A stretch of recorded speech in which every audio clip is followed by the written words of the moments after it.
trying to annihilate me, but this is my time now, so get in line to see.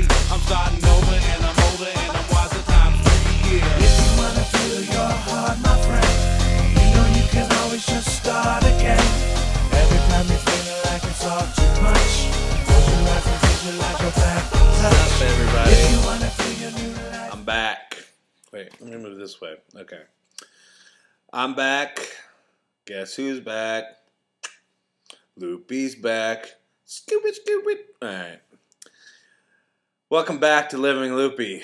After a couple year hiatus, I feel like it's time. I need to start doing these again and pick up where I left off. So, yeah, here I am again in my new house. So you get a new backdrop there. That's me and my dad in Israel. See that? Right there. Oops, wait, this side there. And that's my stairways over there. Anyway, I'm going through a lot of changes, man. A lot of good stuff and some hard stuff. And I just feel like it's time to pick up where I left off. So remember, this is an honest look at like my struggles and victories. Both. So thanks for watching. Thanks for tuning in. So, yeah, man, I got a new house, which has been really exciting, really fun to have a new place I'd love to come home to. And definitely there's a lot of positivity that comes out of that, and I'm excited with that. There's been a lot leading up to me getting back on track. As you can tell or see or have heard, you know, I lost, man, I don't remember exactly what it was. I want to say around 90 pounds.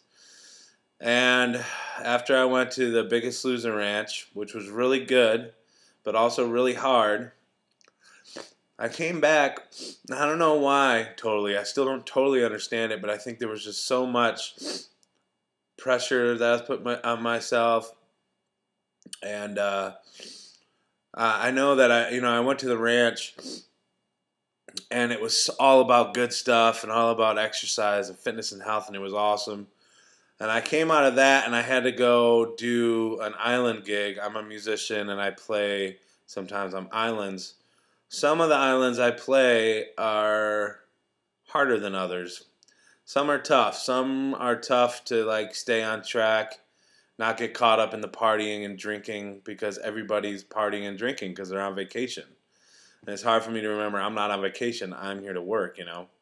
So I kind of came back from the Biggest Loser thing, and like a week later, I was at one of those island gigs, and I think I mentally wasn't prepared, and I got there, and I just had a really hard time. Was drinking, not eating good, drinking a lot. It was bad, and I felt really unfocused and like I was losing my way. And I actually ended up coming home early because it was really tough, and I needed to work on some stuff. So that happened, and then after that, I had a real hard time getting my head right. I just kind of was out of whack, and it's not just because of the island thing. There was a lot of things that maybe I wasn't dealing with emotionally or mentally. And you know how it works. It's a real slippery slope. You gain back 5 pounds, 10 pounds, whatever. Still kind of going to the gym, but I'm not as focused. I'm not working as hard. Came back and started drinking more, and that's all extra calories that start loading on. Next thing you know, you've gained 20 pounds, and you've gained 40 pounds, and so that went on for like a year and a half, and I gained everything back plus some. If you were watching the last videos, I started at 417, and after this, I had gotten back up to 437 a few months ago. It was the highest I was. So that sucks, but it's also life. And through that whole thing, in my mind, I never gave up. Even though it maybe appeared like I hadn't given up on myself. I was just really unfocused, really let it get away, and just kind of didn't care for a while.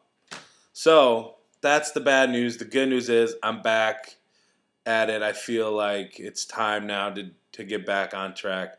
I have been doing bad for a while, and my health was showing it. I felt like crap. I had a hard time breathing, moving. I was depressed, really bad. Depressed, not like just sitting here watching TV all day, not leaving the house, not wanting to talk to anybody. You know how it gets. You go down in that cycle. And I'd finally gotten to the point where I just didn't want to do it anymore. So I went to my doctor, talked about some medication that maybe could help, and he put me on something.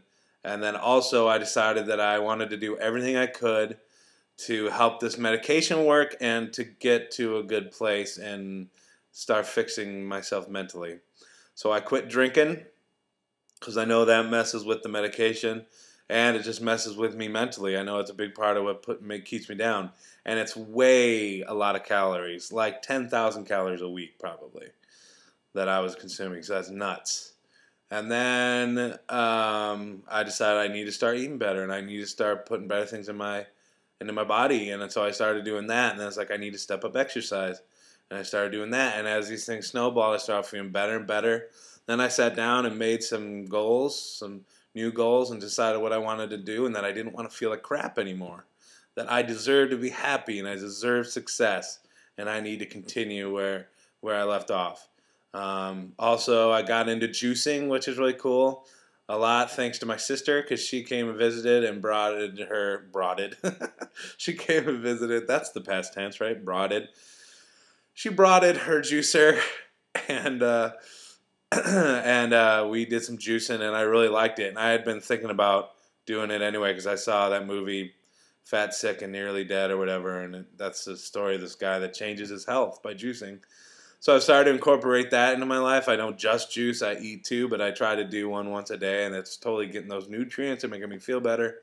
And all this positivity just rolls and rolls. And so that brings us to here, where I want to start doing the video again and start figuring out why I do good things, why I do bad things, document it, and learn more about myself, and be victorious. I will be victorious. I will not quit until I get there. So here we are. In 1 month, in about 2 months total, I wasn't totally keeping track in July. So in July, my weight had gotten all the way up to 437.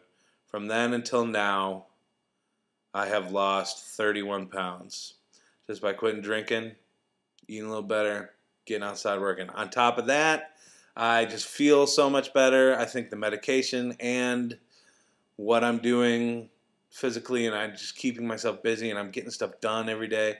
I make daily plans of what I'm going to do and to-do lists, and I get just work through my list and get stuff done. I feel so much better. I feel like I'm back part of the world, and I am achieving goals now. I have health goals, financial goals, all this stuff plastered all over, and I'm going to work on my plan. So it's really, really exciting. I'm excited about where I am, and I'm excited about the future. So we're back. Keep in touch. Live in Luppy. Back on it, baby. Peace. I want to talk about one other thing, too, real quick. Last night, I had a tough night. I've been feeling pretty consistently good for a month. There's some ebb and flow. But last night, I know that it's not always going to be rainbows and sunshine. Like, there's going to be hard times, hard days. And I think last night I kind of had one of those hard days. I went and saw a movie, and it was a great movie. I loved the movie. But I think sometimes going to movies by myself, and if the movie deals with love at all or relationships, it kind of makes me think about past relationships and just makes me feel maybe kind of lonely now, because I'm not dating anybody or anything, and I haven't for a really long time. And I'm not saying I need to jump into anything right now anyway, but I just it makes me feel kind of lonely. And so I was having some emotional, emotions that I didn't really know how to completely deal with. Usually, I'm trying with trying to be healthy. That includes dealing with emotions when they come up and look at them, talk about them, figure out how I'm going to deal with it, not just stuff it down. You know what I mean? And I've been pretty good about doing that. Last night I just didn't really have an answer. I was like, man, I don't know. I thought about it. I didn't just stuff it down. I did think about it, but I just didn't really have a clear answer. And it was weird. It made me really want to eat. And I was partially hungry, but there was definitely some emotional component as well. Like, I definitely wanted to do emotional eating, and I had a really hard time dealing with it and really having any kind of resolution. Plus, the movie I saw had a lot of pizza in it, which is stupid, but it made me really want pizza. I really wanted pizza. really bad. So that was a craving for sure. So I came home and I did eat probably about, I'm guessing around 1,000 calories, which is more than I needed to eat. I had probably 500 left. I definitely did a little overeating. But at the same time, I didn't go get pizza, which is what I really wanted. I didn't go get fast food or anything. I didn't spend any money. I came home and I ate like rice cakes and pretzels and like lean pocket. You know, I had some stuff like that. I kept the stuff that was on the good food plan. So I didn't go crazy. I did have some ice cream for dessert. So that I did have that. That was the indulgence for sure. But other than that, you know, I was proud of myself. I even had chips and dip from my free day. Because I'm doing free days on Sundays. And I didn't eat that because that's not, I can't eat that today. That's for Sunday. And I didn't eat that. So even though I did eat a little more than I needed to, and I know it was emotional eating, the good news is I did stop before I got way crazy full. I was like, dude, I'm full. Let's stop eating. And A and B, I didn't go and just say screw it. I'm gonna eat whatever. I was like, no, I'm gonna have something to eat, but I'm gonna keep it somewhat sensible. So I'm proud of myself for doing that. I didn't just go crazy, and I did, and I am continuing to deal with these emotions. I'm not just gonna shove them down. I'm gonna face them and try to fix them and deal with life because that's how life is. It's not always perfect. There are some tough days, and you just got to keep your head on straight and deal with those tough days. All right, I'll see you next time. Peace out.